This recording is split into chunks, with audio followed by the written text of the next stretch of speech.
your shop, Soho Inc., it got smashed, and I saw some pictures that were in the news, and everything looked like it got destroyed. So having experienced the looting on a personal level, where the place you worked got desecrated and got destroyed, how did you feel watching the public conversation about looting, seeing people on both sides that were like, this, shouldn't be doing this at all with the looting, or, let people run its course. They're angry. If they get their anger out, it's somehow going to go back to normal. How did you feel seeing that public conversation? It hasn't gone back to normal. It's gotten worse because you've greenlit that behavior. It's absolutely disgusting what's happening, or what's happened. I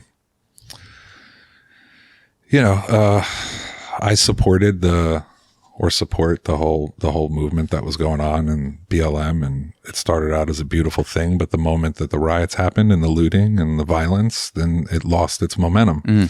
I mean, take note. For the first time, literally the first time, the world was standing together with BLM for the first time.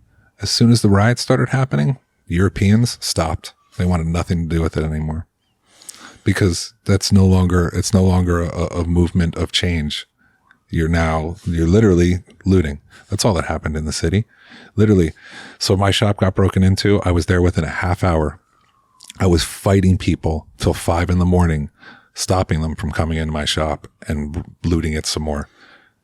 They were just there to get clothes or jewelry, or just to destroy things. Like, I watched fucking people walk down the street. There was a kid, whatever, had a lock on a chain, would walk by a door, smash it. A group would come behind, kick that door in, and go in and start stealing shit. I watched G-Star on the corner of this Lafayette and Prince. They tried to light that on fire. People live upstairs.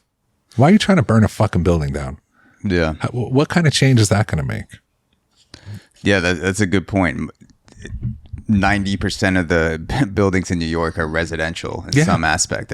Even if there's shops on the bottom floor, there's probably 10, 20 people that live above there. So the social media guy that worked for me knew where all the riots were going to happen, because they were so well organized. Legit. They were all over Instagram saying, all right, we're meeting here, we're meeting there. They caught a fucking jackass that looted our store, that got arrested the next day in the Queens Mall, which everybody knew they were going to loot because of social media.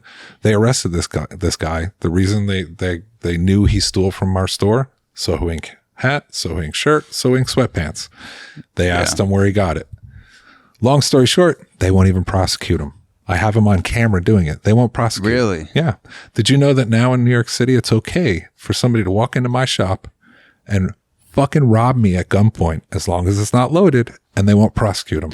I saw a video of a guy in New York City, Michael Rappaport. You know Michael Rappaport? Yeah. He took a video on Twitter, and it was a guy that walked into CVS without a visible weapon and put stuff in the bag, and then walked out past the security guard. And then the video kind of went up to the security guard, and Michael Rappaport's like, what's going on? And the security guard's like, we literally can't do shit. Nothing. Like, the security guard, like, he wasn't saying this, but you got the sense that he might get himself into trouble by trying to stop this guy. Well, if somebody comes into the store and points a gun at me, I'm going to kill that person.